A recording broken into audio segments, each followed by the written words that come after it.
King Edward VIII shocked the world when he abdicated the British throne to marry a divorced American commoner. But the real shock was what happened next, when he met Hitler.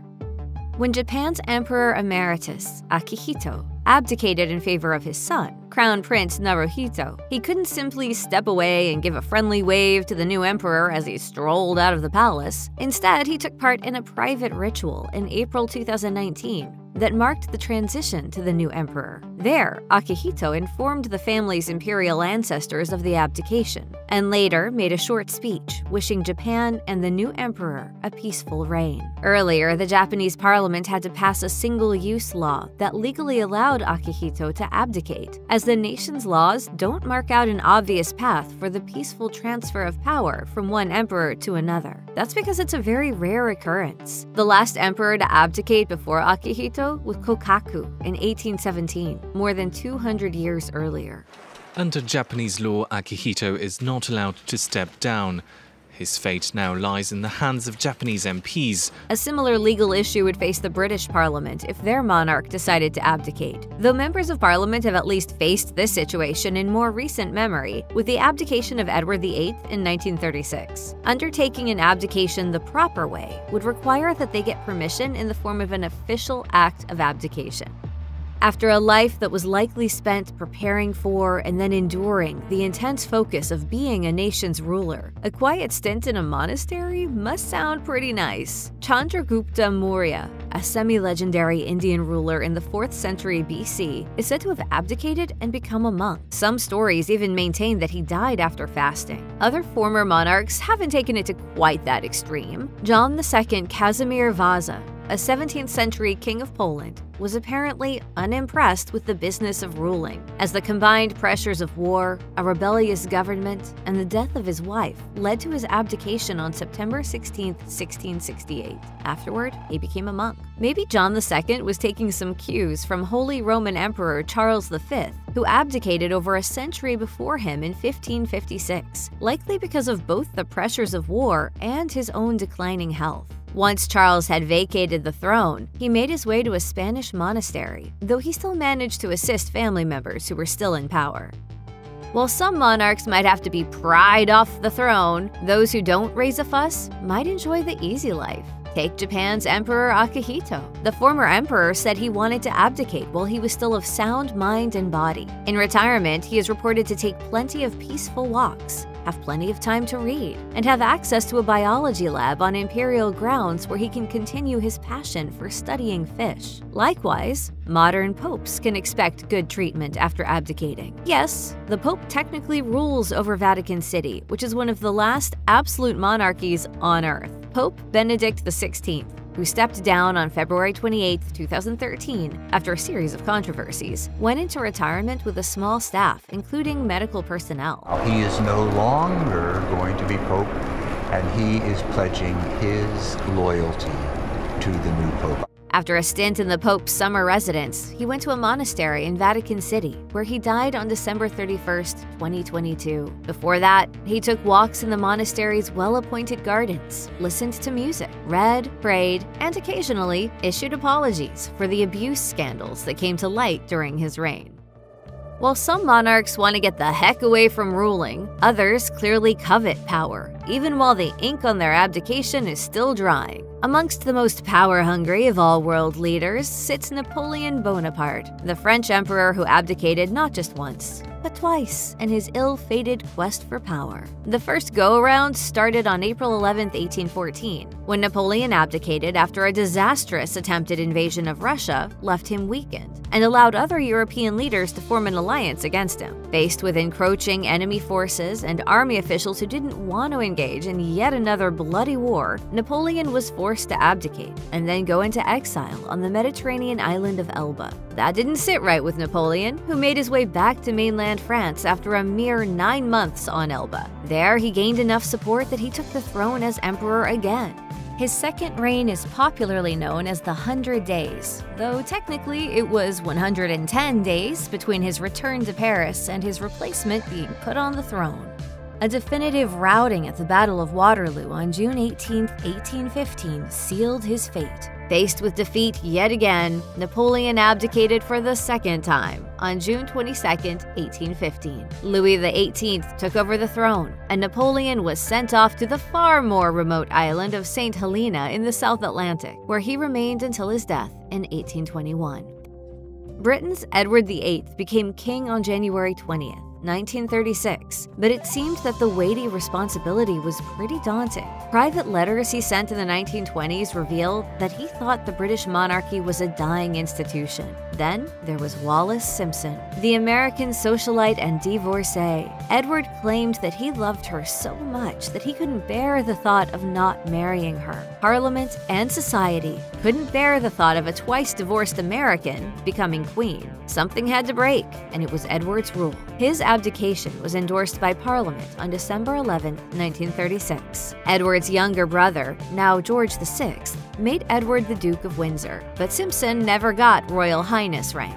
The snub seriously damaged relations between the couple and the rest of the Windsors. The Duke and Duchess proceeded to travel about Europe, making very awkward friendships with Hitler and the Nazis, before essentially being exiled to the Bahamas to make sure they didn't cause any problems for the monarchy. I had lots of political conceptions, but I kept them to myself, because that is the tradition of the royal family.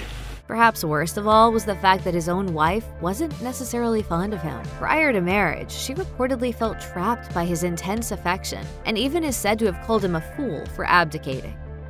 Sometimes it's not the wars or ongoing scandals that get a monarch to abdicate. For a few throughout history, the issue is their own rebellious bodies. Roman Emperor Diocletian, who abdicated on May 1, 305, at about age 60, reportedly did so because he was sick. Some accounts even claim that it was a stroke in 304 that made it clear to him that his ability to rule effectively was waning. His retirement plan was to live in the countryside in what's now Croatia, farming vegetables, made all the sweeter by the magnificent palace that he had built there.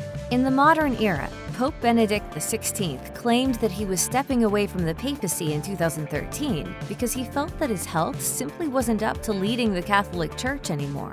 The various scandals that came to light during his papacy, including reports of abuse cover-ups in the church and Benedict's alignment with ultra-conservative members of the church, likely contributed to his decision to step down.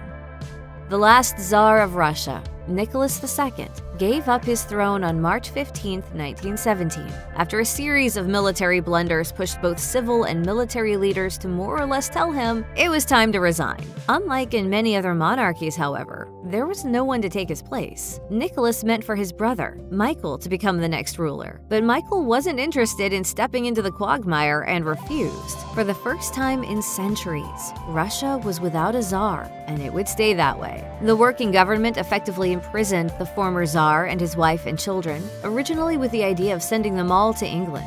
There were plenty of family connections there, including the fact that Nicholas and Britain's George V were first cousins. But when the Romanovs couldn't find a safe harbor to escape to, they were ultimately deemed too inconvenient by the politically ascendant Bolsheviks and were assassinated in Siberia the night of July 17, 1918. Looking further back, Russia doesn't seem to be a friendly place for abdicating czars. Catherine the Great's troublesome husband, Peter III, was forced to abdicate by his wife's supporters on July 10, 1762. He was hustled off to an out-of-the-way village where he mysteriously died soon thereafter, perhaps, as some have argued, at the command of his now very powerful wife, who would have found a still-living former czar very annoying. If some abdicating monarchs decide to hightail it for a quiet life somewhere obscure, or even spend the rest of their lives in a prayer-filled monastery, then it stands that others may feel drawn towards the opposite end of the scale. Farouk I of Egypt certainly didn't appear to be interested in keeping a low profile. After he took the throne in 1936, people seemed pretty fond of the young, lively monarch. But as his reign moved forward, things took a turn. It wasn't just that Farouk really liked to party, meeting up with women who weren't his wife, and lavishly spending the kingdom's money. There was also the matter of corruption in his regime, as well as military defeats and disappointments at the hands of Israel and Britain. In 1952, he was overthrown. The coup reportedly began while Farouk and his courtiers were enjoying champagne and caviar, and forced to abdicate in favor of his infant son.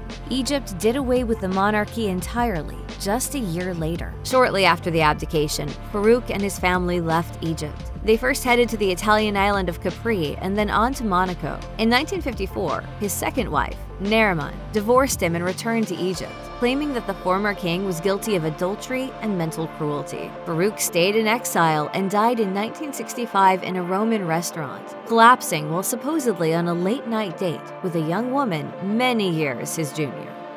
Quite a few monarchs throughout history have been obliged to step aside because of war and unrest. But while some have faced up to their mistakes, others turned tail and ran. If they timed it right and found a friendly enough place to set down stakes, they were sometimes able to escape the consequences of problems they caused. In the waning days of 1918, Germany's Kaiser Wilhelm II certainly had a lot to run from. He had championed the expansion of Germany in both the colonial and militaristic sense. He also apparently saw Germany's enemies everywhere, to the point where he began to isolate his nation. His backing of Austria-Hungary helped spark World War I, and his poor management of his government and its alliances made the situation all the worse. When other leaders determined that his blustery presence was in the way of wrapping up the violent conflict, he was pushed to abdicate. Kaiser Wilhelm followed through on November 9, 1918, then went on his way to Holland. He died there in 1941, at the height of World War II.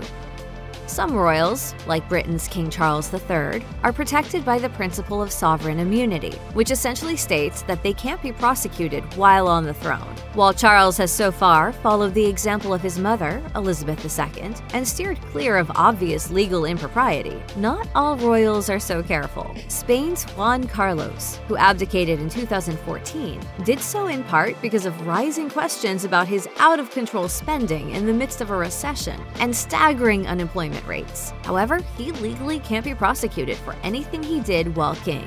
The catch: he can face consequences for anything he's done post-abdication. Authorities in Switzerland looking at two particular bank accounts with hundreds of millions of dollars said to be in them, apparently linked to the former king. The situation is murky enough that Juan Carlos has paid Spain more than 4 million euros in back taxes, perhaps in an attempt to keep real scrutiny off the rest of his finances. He also hightailed it for a friend's residence in Abu Dhabi in August 2020. He didn't return until 2022, when, coincidentally or otherwise, investigators in Spain and Switzerland had given up investigating him for fraud.